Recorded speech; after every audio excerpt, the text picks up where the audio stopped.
3장 1절부터 19절까지의 말씀입니다. 사무엘상 3장 1절부터 19절까지의 말씀입니다.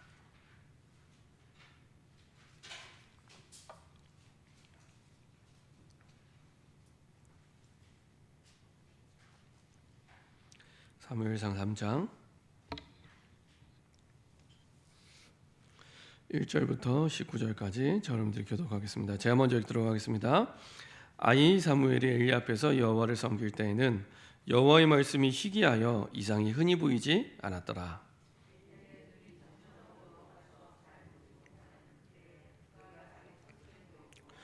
하나님의 등불은 아직 꺼지지 아니하였으며 사무엘은 하나님의 궤 있는 여호와의 전 안에 누웠더니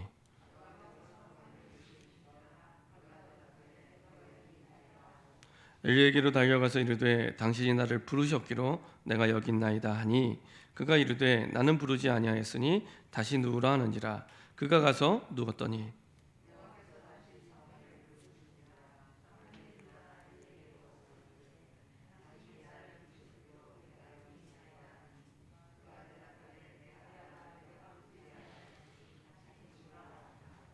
사무엘이 아직 여호와를 알지 못하고 여호와의 말씀도 아직 그에게 나타나지 아니한대라.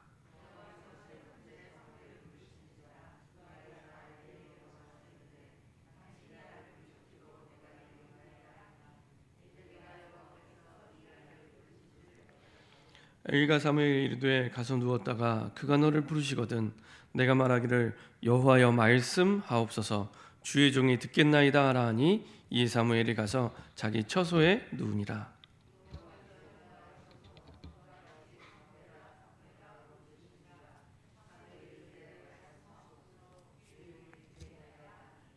여호와께서 사무엘에게 이르시되 보라 내가 이스라엘 중에 한 일을 행하리니 그것을 듣는 자마다 두기가 울리리라.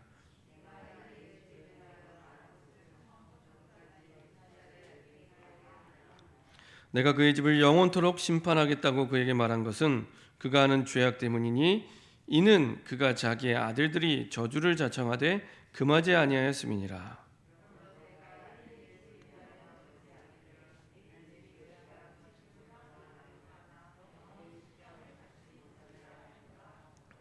사무엘이 아침까지 누웠다가 여호와의 집의 문을 열었으나 그 이상을 엘리에게 알게 하기를 두려워하더니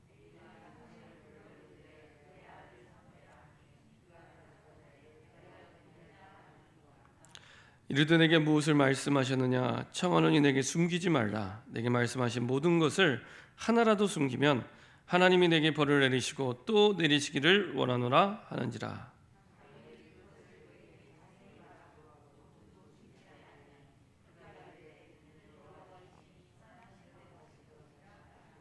19절 같이 합독하겠습니다.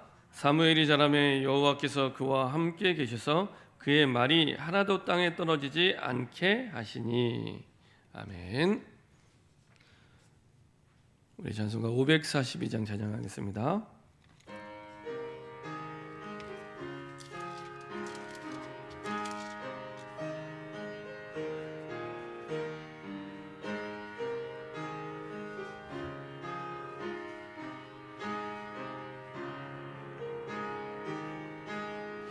구주 예수 의지함이 심히 기쁘리일세. 영생 허락 받았으니 의심하 주 없도다. 예수 믿는 것은 받은 증거 많도다. 예수 귀한 예수 믿음 더욱 주소서. 구주 예수 의지함이 심히 기쁘리일세. 주를 믿는 나의 마음 그의 피에 적시네. 예수 믿는 것은 받은 증거 많도다. 예수 귀한 귀한 예수 믿음 더욱 주소서. 구주 예수 의지하여 죄악 벗어버리네. 안위 받고 영생함을 주께 모두 얻었네. 예수 믿는 것은 받은 증거 많도다. 예수 귀한 예수 믿음 더욱 주소서.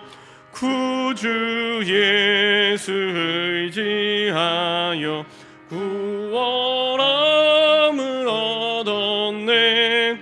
영원 무궁지나도록 주여 함께 하소서. 예수 믿는 것은 받은 증거 많도다. 예수 귀한 예수 믿음 더욱 주소서.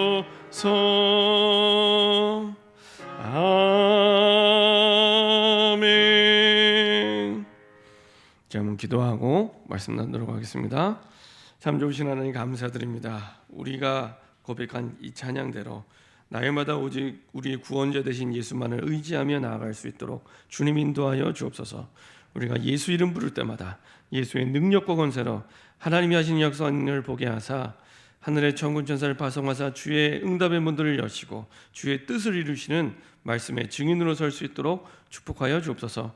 하나님의 음성을 들을 수 있는 귀를 열어주시고 하나님의 뜻을 확인할 수 있는 눈을 열어주셔서 우리의 남은 생에 하나님이 가장 기뻐하는 하나님의 뜻과 계획을 이루는 세계복음화의 제자 될 수 있도록 인도하여 주옵소서. 감사드리며 주 예수 그리스도의 이름으로 기도합니다. 아멘. 우리 저에 계신 분과 인사하겠습니다. 예수가 그리스도십니다. 우리 한 번 더 인사하겠습니다. 그리스도께서 모든 문제를 완전히 끝내셨습니다. 예, 한 번 더 인사하겠습니다. 하나님만이 우리의 유일한 살 길입니다. 예, 하나님께서는 우리에게 어마어마한 보좌의 축복을 약속해 주셨습니다. 얼마나 어마어마하냐? 땅끝까지 증인될 만큼 237개 나라를 살리는 그 보좌의 축복과 능력을 우리에게 약속해 주셨습니다. 근데 그 보좌의 능력과 축복을 어떻게 누리는지 우리가 지난주에 라합을 통해 확인했는데요. 특별히 복음을 믿는 믿음, 그냥 믿는 것이 아니라 언약에 근거한 믿음. 언약에 근거하지 아니하면 우리의 믿음은 언제든지 흔들립니다. 매번 우리가 예수는 그리스도라고 고백은 하지만 사실은 이것이 말뿐으로 끝나게 되고 사실은 우리의 현실에 적용되지 않습니다. 그래서 언약에 근거한 믿음이 사실은 너무 중요합니다.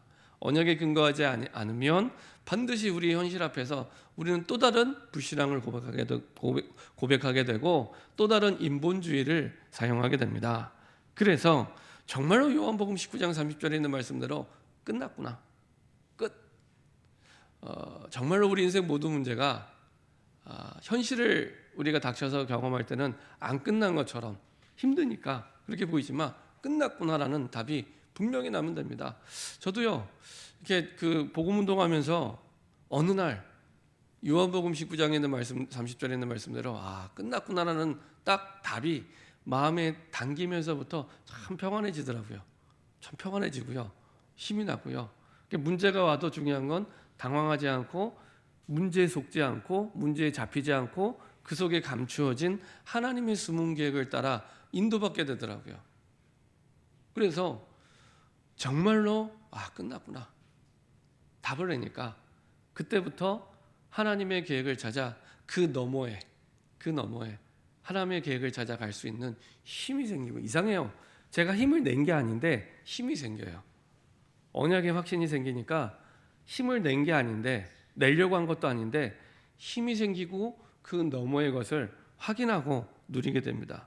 그리고 그리스도가 우리의 주인 될 때 그때부터 복음이 복음되기 시작합니다. 많은 사람들이 복음을 고백하고 복음을 얘기하지만 복음이 아닌 경우가 너무 많이 있습니다. 그렇죠? 우리 말할 때, 행동할 때, 생각할 때 사실은 복음을 많이 듣고 말이 왔지만 실제적으로 잘 안 되는 게 현실이거든요. 근데 이게 바뀌는 시작이 그리스도가 주인 될 때, 진짜 그리스도가 주인 될 때, 이때부터요 우리의 말하는 거, 행동하는 거, 모든 우리의 삶의 방식이 바뀌기 시작합니다.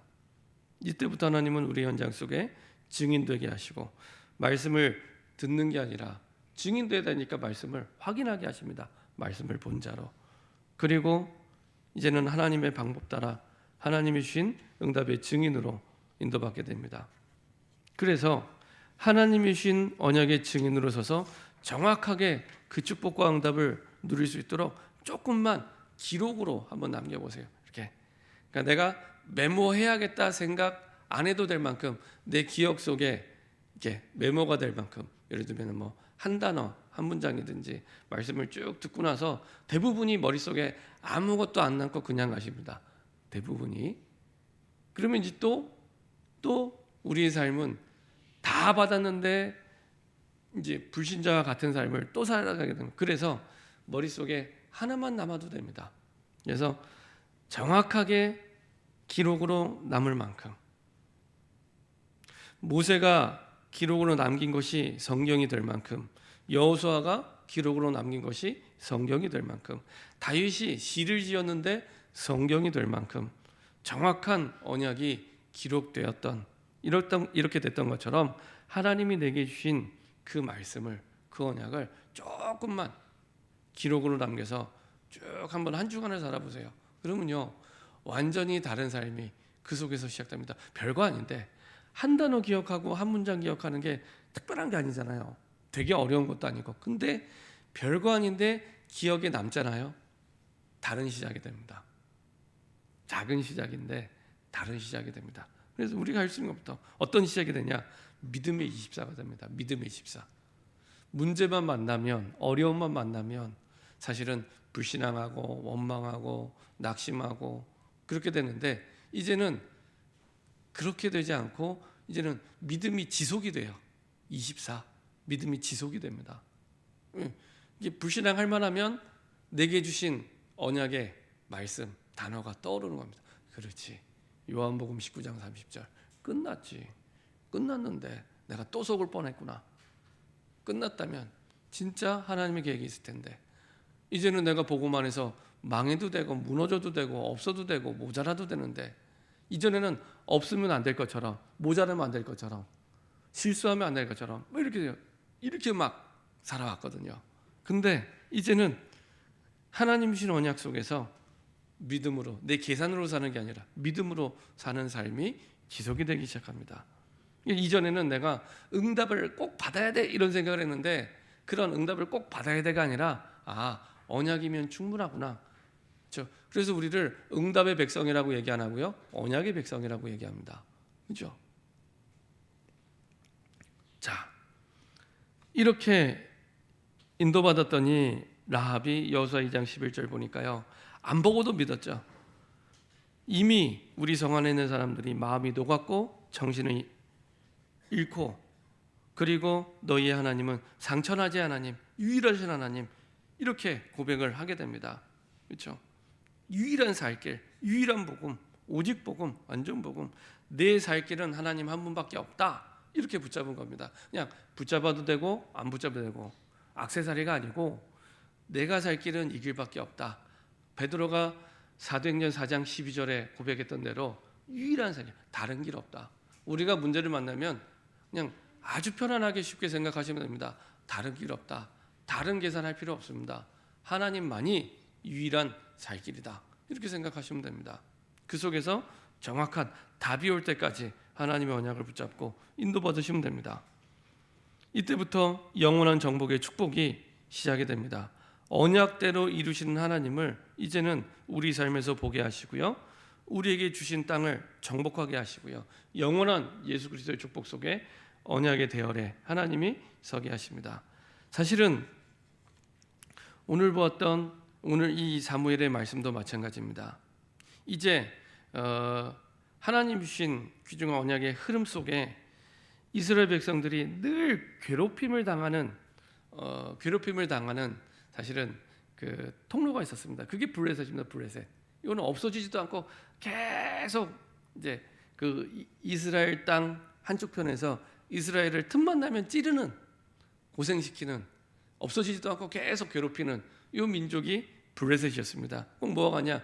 우리의 인생을 살아가면서, 삶을 살아가면서 없어졌으면 좋겠는데 늘 나를 괴롭히는 문제, 그렇죠? 늘 나를 괴롭히는 문제. 이게 없어질만 하면 또 생기고, 없어질만 하면 또 생기고, 그런 문제 같은 존재가 블레셋입니다. 근데 그 블레셋을 누가 정복했냐? 사무엘이 정복을 하게 됩니다. 자, 어떻게 그 정복의 축복을 누리게 됐냐? 첫 번째로 그 정복은 한나의 기도에서 시작이 됩니다. 사무엘에게서 시작된 게 아니라 한나의 기도에서 블레셋의 정복은 시작이 됩니다. 자, 사무엘상 1장 9절부터 11절까지 하는 말씀 한번 보도록 하겠습니다. 사무엘상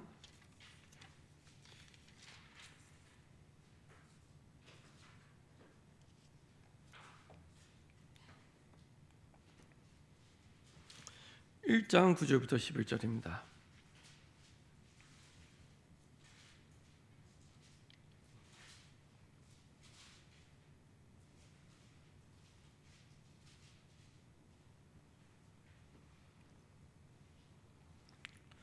같이 한 목소리로 합독하겠습니다. 그들이 실로에서 먹고 마신 후에 한나가 일어나니 그때 제사장 엘리는 여호와의 전 문설주 곁 의자에 앉아 있었더라. 한나가 마음이 괴로워서 여호와께 기도하고 통곡하며 서원하여 이르되 만군의 여호와여, 만일 주의 여종의 고통을 돌보시고 나를 기억하사 주의 여종을 잊지 아니하고 주의 여종에게 아들을 주시면 내가 그의 평생의 그를 여호와께 드리고 삭도를 그의 머리에 대지 아니하겠나이다. 자, 이거는 굉장한 반전의 시간표를 확인하는 말씀입니다. 이전에는 한나가요 계속 자기의 억울한 심정을 가지고 자기의 억울함 그리고 자기의 그 문제만 딱 거기에 꽂혀서 그것만 생각하고 계속 힘들어하는 시간표입니다. 우리가 앞부분에 읽지 않았지만 사무엘상 1장 1절부터 8절까지는 자기의 억울한 거예요. 서름받고 자식이 없다는 그 이유만으로 분명히 이 엘가나는 한나를 더 사랑한다고 얘기를 했음에도 불구하고 이제 계속 이제 비교 의식 속에 분인나의 이 비교 속에 조롱 속에 계속 그 고통만을 그 문제만을 생각하는 이런 상황입니다. 그러다가 이제 대반전이 일어나게 되는데 그 대반전이 어디서 일어나게 되냐? 오늘 봤던 그 사무엘상 1장 9절부터 11절에 드디어 괴롭고 힘들고 통곡하며 기도했지만 여기서 하나님의 뜻을 발견하게 됩니다. 하나님이 진짜 원하시는 걸 발견하게 됩니다. 그 원하시는 게 뭐냐?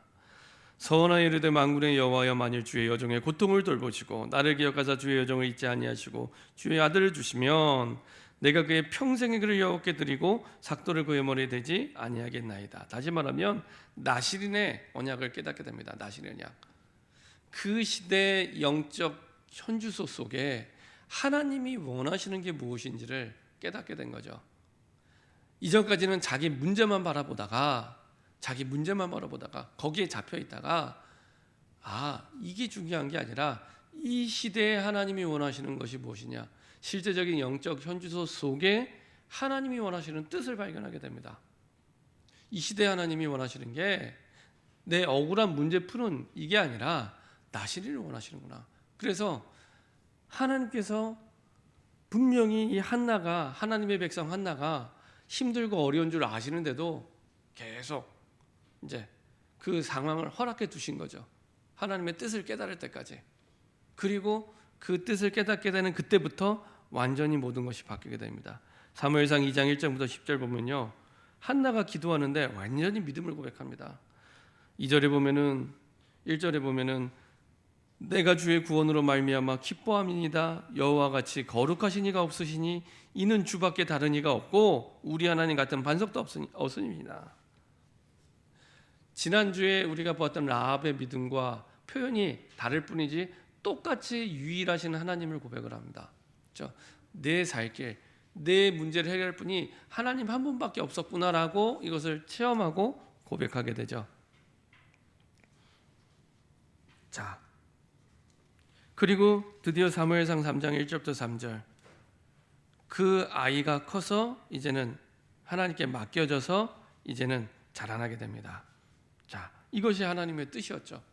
다시 말하면 우리에게 와 있는 모든 상황, 환경 속에 내가 너무 힘들고 어려우면 대부분이 문제에 잡힙니다. 거기에 꽂히게 돼서 거기에 붙잡혀서 그것만을 생각해서 살아가게 됩니다. 근데 하나님은 언약 백성이요 세계복음화의 주역으로 부름받은 저와 여러분들에게 우리가 힘들어한 줄 아시는데도 그걸 허락하신 이유는 거기에 하나님이 숨겨둔 하나님의 뜻이 있기 때문에, 하나님의 숨은 계획이 있기 때문에, 그래서 항상 하나님의 계획, 하나님의 숨은 뜻만 찾으면 됩니다. 어떤 문제를 만나든 문제의 종류는 상관없습니다. 문제의 크기도 상관없습니다. 하나님의 뜻이 반드시 있기 때문에 그 하나님의 뜻만 찾으시면 됩니다. 어떻게 찾으면 되겠습니까? 하나님의 약속을 통해서, 하나님의 말씀을 통해서 하나님의 뜻만 찾으면 그때부터 대반전의 역사가 일어나기 시작합니다. 자, 어느 정도로 하나님이 바뀌게 되냐? 한나 한 사람의 한풀이 한 정도가 아니고 그 시대를 완전히 살리는 응답을 하나님이 하십니다. 어느 정도로 하냐? 영적 재앙을 막고 미리 정복하게 하는 사무엘의 응답과 축복을 누리게 됩니다. 우리가 언제 가장 기쁩니까? 우리보다 우리 후대가 훨씬 위대한 인생을 살 때 가장 큰 기쁨이 되죠. 그걸 보게 되는 겁니다. 그것도 그냥이 아니라 하나님 앞에서 가장 귀하게, 가장 크게, 가장 위대하게 쓰임받는 후대를 보게 하시죠. 그 시대의 영적 재앙을 막게 됩니다. 이 시대는 지금 이미 코로나를 통해서 사실은 재앙 만난 시대가 됐습니다. 이 시대의 재앙을 막는 우리 후대가 일어난다면 얼마나 기쁘고 감사하겠습니까? 그죠? 그 축복이 이미 우리에게 와 있습니다.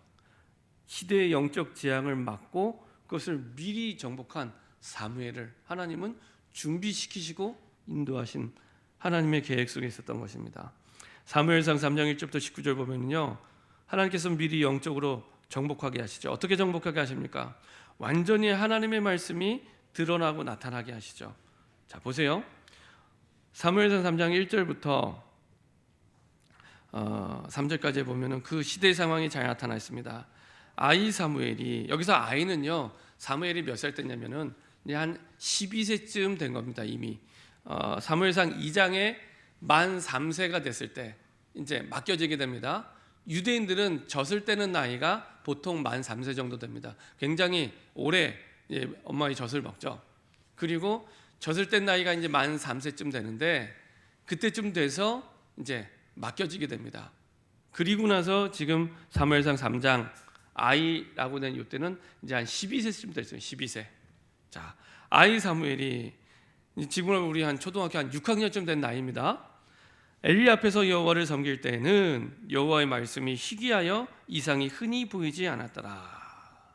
이게 지금 시대 상황입니다. 그리고 엘리의 눈이 점점 어두워 가서 잘 보지 못하는 그때에 그가 자기 처소에 누웠고 하나님의 등불은 아직 꺼지지 아니하였으며 사무엘은 하나님의 궤에 있는 여호와의 전 안에 누웠더니. 자, 사람들이 왜 그 시대에 재앙이라고 해요? 재앙의 시대가 어떤 시대냐면 막 눈에 보이는 막 뭐 기상이변이라든지 바이러스 이런 게 와서 재앙이 아니고 그거는 이제 드러난 결과고 여호와의 말씀이 희귀해지면 그게 재앙입니다. 말씀이 희귀해진 겁니다. 말씀이 우리말로 하면 이제 복음이 희미해지고 복음이 사라진다. 이게 재앙입니다. 나머지 눈에 보이는 현실은 눈에 보이는 결과는 따라오는 거지 말씀이 희귀해지고 복음이 희귀해지고 언약이 희귀해지고 그게 재앙입니다. 그럼 얘기해요. 개인, 가정, 가문 똑같습니다. 우리 가정이 왜 이렇게 힘들까? 우리 가족이 왜 이렇게 힘들까? 잘 생각해 보세요. 말씀이 희귀해졌기 때문에. 가족들이 오가는 대화 가운데 말씀이 희귀해지지 않았습니까? 가정 가문 모였잖아요. 그 대화 가운데 정말로 살아있는 말씀 포럼이 되어지고 있습니까? 그렇죠? 말씀이 희귀해지지 않았습니까? 그러면요, 재앙이 올 수밖에 없는 겁니다. 오는 재앙을 막을 수가 없습니다. 개인, 가정, 가문 똑같습니다. 그렇죠? 왜 이렇게 힘들지? 왜 이렇게 어렵지? 가장 중요하게 회개해야 말씀이 희귀해지지 않았나? 그렇죠? 복음이 희미해지지 않았나? 언약이 희미해지지 않았나? 거기에 있습니다. 더 안타까운 거, 그런 시대를 살려야 될 제사장 엘리의 눈이 점점 어두워가서 잘 보지 못한다. 이거는 육신의 눈만 어두워진 걸 얘기하는 게 아닙니다. 영적인 눈도 어두워진 겁니다. 이미. 그래서 영적인 눈이 어두워진 증거, 우리가 1장에 다 읽지 않았지만은 한나가 가서 기도할 때 한나가 기도하는 모습을 보고 저 정상적이라면 야 한나가 진짜 간절하게 기도하고 있고 이렇게 봐야 되는데 그렇게 보지 않고 술 취한 여자를 본 거예요. 그만큼 영적인 눈이 어두워져 있는 겁니다. 제사장 엘리가. 그리고 그 자녀들도 방탕하고 죄 속에 있는데도 막을 수 없을 만큼 무기력해진 겁니다. 영적으로 무기력해지고 사실은 눈이 어두워진 상태. 이때 엘리의 나이가 약 90세쯤 된 겁니다. 육신적으로도 눈이 어두워졌지만 영적으로도 완전히 눈이 어두워진 이런 상태. 그러면서 계속 이제 비교를 하는 겁니다. 사무엘을 하나님이 준비한 이제 하나님의 다시 말하면 히든 카드죠. 시대를 살릴 하나님의 등불은 아직 꺼지지 아니하였으며 사무엘은 하나님의 궤에 있는 여호와의 전 안에 누웠더니 여기에 누가 있어야 되냐? 원래는 엘리가 있어야 되는 그 자리에 사무엘이 있는 겁니다. 이런 시대적인 영적 현주소 속에 드디어 4절에 여호와께서 사무엘을 부르시는지라 하나님의 말씀이 나타나기 시작합니다. 이게 이제는 회복의 시작이 됩니다. 영적 정복의 시작이 됩니다. 하나님의 말씀이 나타나는 하나님의 음성을 들은 영적 체험 이후에 사무엘이 말 한마디도 땅에 떨어지지 않았습니다. 그렇죠? 이렇게 해서 사무엘상 3장 1절부터 18절까지는 사무엘이 하나님의 음성을 듣는 그 장면이 나오게 되고요. 들은 하나님의 음성을 이제는 처음 선지자로서 사실은 두렵고 떨리는 마음으로 엘리에게 전달하는 내용. 사실은 그게 쉽지 않은 부분이요. 초등학교 6학년이 그 당시 대제사장이었던 엘리, 그것도 90세인 대제사장에게 저주에 대한 내용을 전달해야 되는 겁니다. 그것도 가감없이. 얼마나 참 이게 두렵고 떨리는 내용이겠어. 근데 선지자로 부름받았기 때문에 전달을 해야 되는 거예요. 그대로 가감없이. 좋은 말만 하면 좋겠는데, 저렇게 막 축복을 했으면 좋겠는데 그게 아니라 완전히 그 가문의 저주. 그 내용들은 나중에 그 자녀가 두 아들이 전쟁에서 죽습니다. 그를 전달하는 내용을 이 사무엘이 전달하게 됩니다. 이때부터 사무엘이 말 한마디도 땅에 떨어지지 않는, 그죠? 그 말은 사무엘이 말을 잘했다가 아니라 하나님이 계속 사무엘에게 성취될 말씀을 주셨다는 겁니다. 성취될 말씀을 계속 사무엘에게 주셔서 그 말 한마디, 이건 사무엘의 말이 아니라 하나님의 말씀이 하나도 땅에 떨어지지 않고 성취되었음을 전달하게 되죠. 이때 어떤 일이 일어나냐? 언약궤를 빼앗기게 됩니다. 그리고 이 언약궤가 가는 곳마다 블레셋 현장에 저주 재앙이 임하게 됩니다. 그렇죠? 그리고 다시 이 언약궤가 돌아오게 되고 회복이 되게 되죠.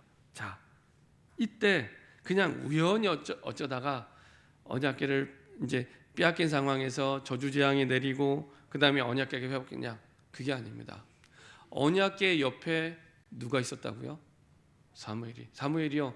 만 3세 때부터 이때까지 쭉 같이 있었던 겁니다. 근데 그 언약궤를 빼앗겼잖아요. 그러면은 하나님이 주시는 언약을 붙잡고 빼앗긴 언약궤를 두고 사무엘이 기도를 했을까요? 안 했을까요? 했겠죠. 그 기도 속에서 사실은 블레셋은 계속 저주 재앙이 임하게 됩니다. 그리고 그 기도 속에서 다시 언약궤가 회복되기 시작합니다. 이만큼 한 사람의 언약 가진 기도가 이만큼 중요합니다. 그렇죠? 한 사람의 언약 가진 자의 기도, 그 속에서 하나님은 모든 걸 바꾸는데 어느 정도를 바꾸냐? 한 시대, 한 나라 재앙을 막을 만큼, 한 나라를 회복시킬 만큼 하나님이 응답을 주시고 축복하십니다.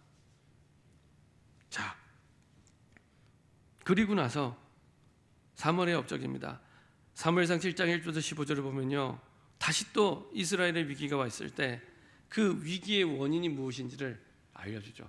가지고 있는 그 우상. 그래서 모든 백성이 우상을 버리고 다시 하나님 앞에 모여서 응답받을 수 있도록 미스바 운동을 일으킵니다.